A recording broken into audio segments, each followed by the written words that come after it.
Hello and welcome to the Inspiring Life School podcast. This is your host, Frances Vidakovic, and on this podcast, I'll be sharing with you the most valuable strategies to live your one wildly beautiful and most precious life. Because this is it, my friend. In case you haven't guessed, when it comes to life, there's no rewind or pause button that exists. They say that the way that you spend your days is the way that you spend your life. So my one and only goal here is to help you stop wasting your time, stop holding yourself back in life, stop experiencing non-stop negative mind chatter, stop just dreaming without doing, and start living life fearlessly instead, with more purpose, focus, and intention. I sincerely want you to live life in a way that when you come to the end of it, you know deep down in your heart that you 100% gave it your all, flaws and all. This podcast is not about doing life perfectly. Instead, it is about experiencing and living life with more clarity and courage and truly appreciating this precious adventure that we are so blessed to be on. So if you're with me here today, it's time to stop spinning in circles, get off the hamster wheel for good, put your hands back on the steering wheel of your life, and finally start living life in a way that you won't later regret. With that being said, let's dive on in.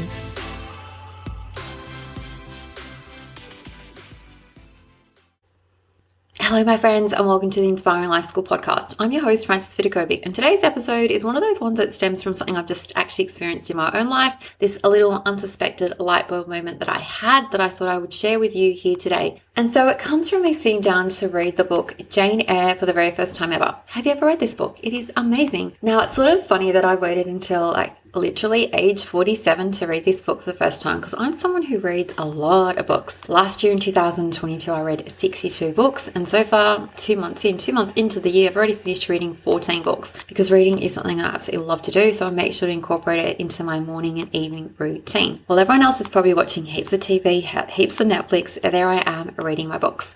So Jane Eyre was book number 15 for me. I think I'm about 30% into it, according to my iPad, and it's definitely not a book that I'd usually pick up to read, but my son is doing extension English this year as part of his curriculum. He has to read this book and he recommended it to me, so I thought, I'm just going to give it a go. Now, I have to say, this is not the easiest book to read if you're someone who needs to know what every word means. I'm reading it on my iPad, and I swear I think I'm using the lookup function at least once every sentence, sometimes twice, but I've stuck with it and I can honestly say that I'm loving it so far. So along the way, I've been highlighting all the golden nuggets that I have found in Charlotte Bronte's words, but today I want to speak about one particular passage that literally sent goosebumps up and down my arms when I read it. And this is how it goes. She wrote, "It is vain to say human beings ought to be satisfied with tranquility. They must have action, and they will make it if they cannot find it. Millions are condemned to a stiller doom than mine, and millions are in silent revolt against their lot. Nobody knows how many rebellions beside political rebellions ferment in the masses of life which people earth. Women are supposed to be very calm generally, but women feel just as men feel. They need exercises for their faculties and are filled for their efforts as much as their brothers do. They suffer from too rigid a constraint to absolute a stagnation precisely as men would suffer, and it is narrow-minded in their more privileged fellow creatures to say that they ought to confine themselves to making puddings and knitting stockings, to playing on the piano and embroidering bags. It is thoughtless to condemn them or laugh at them if they seek to do more and learn more than custom has pronounced necessary for their sex." So this little passage is from a book that was written back in 1847. Okay, my gosh, think about that, 176 years ago. And there are 2 points that I want to discuss today with regards to Charlotte Bronte's words. So the first is that first sentence, that it is vain to say human beings ought to be satisfied with tranquility. Now, I literally stopped and pondered on this one sentence for way too long, because I realized that tranquility and calm is something that I actually aspire to in my own life. And it's something that I actively teach you, my students, inside many of my courses. I mean, when you think about it, it was actually the basis of my previous episode 314, which is all about why a simple life is definitely not boring. Now, I spoke there about how my goal in life is to create a calm home, to create calm relationships, to create a really calm mind, to create a business that makes me feel calm. I mean, next to joy, which is probably my favorite emotion, calm comes in second, maybe even it ties for the first spot, because it feels so reassuring. It puts my heart and soul at ease. And I love walking through my days feeling this way. I'm really calm and tranquil. And then here I am reading the book Jane Eyre, where she's saying that this is not enough, which brings me to the next point that I want to discuss. And I realize now that I failed to really highlight this in the previous episode. And it actually has to do with the second sentence. Okay, the next sentence says that humans must take action action and they will make it if they cannot find it. So in case you haven't gathered, after me sitting here recording over 300 episodes for you, I am extremely action orientated in life. I love setting goals. I love challenging myself. I'm extremely conscious about how I use my time, and my goal is always to use it well, whether it's, using it to consciously create something new for my business, or whether it's to even consciously rest and play. I set all sorts of goals in my life, and whether they are big or small. And the reason that I'm actually able to do it so well, like take action, the reason I'm so productive is because I do it from that space of tranquility and calm. It's so much easier to take action when your mind isn't filled with negative chatter, when your life isn't filled with drama and chaos. If I live my life that way, like with lots of drama and chaos, I think that I'd probably go into survival mode and focus only on just doing my best to get through that day. Like to get to that space of peace and calm would probably be my first goal. And that's why a calm mind, a calm home, calm relationships have always been the backbone, or maybe I should say the foundation of my life. But once you've created this for yourself, like once you have this space of calm and tranquility in your life, I truly believe that now that Jane Eyre was 100% right when she said it's super difficult to just sit there and revel in that tranquility forever. Like, sure, it's lovely to sit in that space, but after a while you start to feel inside you this stirring to do more, to set some goals, to chase your dreams, to take action. And I have to say, I never studied this book back when I was at school, but I imagine that this one passage would have definitely caused a ruckus or uproar back in the 1800s, because here's a woman saying that it isn't enough for a woman to just sit there and bake and knit and take care of the kids. That deep down, women too have this stirring in their hearts, in their soul, to fulfill a greater purpose, just like their male counterparts. Because we weren't put on this earth to just stay in this tiny little box and feel miserable and do whatever everyone else is telling us to do and never explore our potential. Now, I know that if I didn't set goals for myself, I'd feel as if my soul was just shriveling up inside, dying this slow death.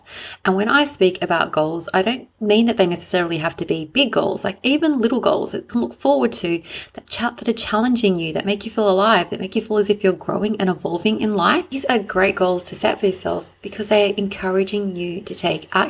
So thank you, Jane Eyre, for reminding me that as lovely as tranquility is in life, and I understand the beauty of it, it's totally normal to have that stirring to take action inside of you. And I should probably say here that even if you don't have a really calm and tranquil life, you're still going to probably find that you have that stirring inside of you. And when you follow your heart and follow your dreams, that is when true joy comes from.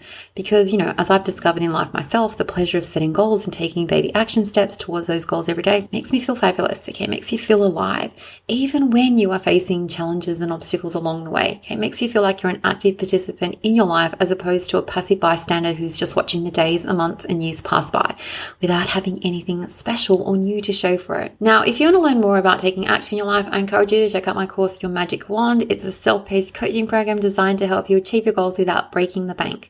So inside this course, I've literally replicated my entire 12-week coaching program as an online course.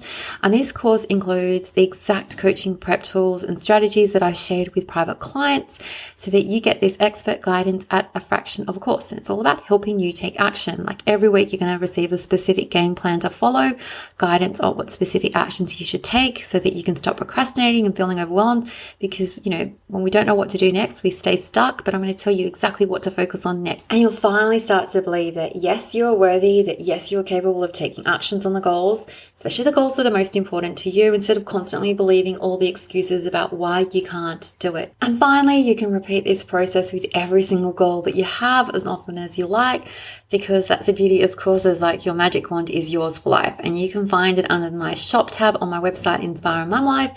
And honestly, if you've ever wanted the guidance of a life coach, which is what I used to do full time, I was a private one-to-one life coach. If you want to have this experience without actually having a face-to-face meeting every week with a higher price tag, this is a course for you. So inside this course, you're going to find my exact tools, my exact process that I have implemented and refined while coaching private clients for the last 20 years. This is the quickest way to begin taking action on your goals today. Okay, I know that it's sometimes hard to get started, but if you need some help, go and check out this course. And that is it for today's episode, my friend. As always, I love and appreciate all so much. Until next time, much love, and I cannot wait to catch up with you on the next episode.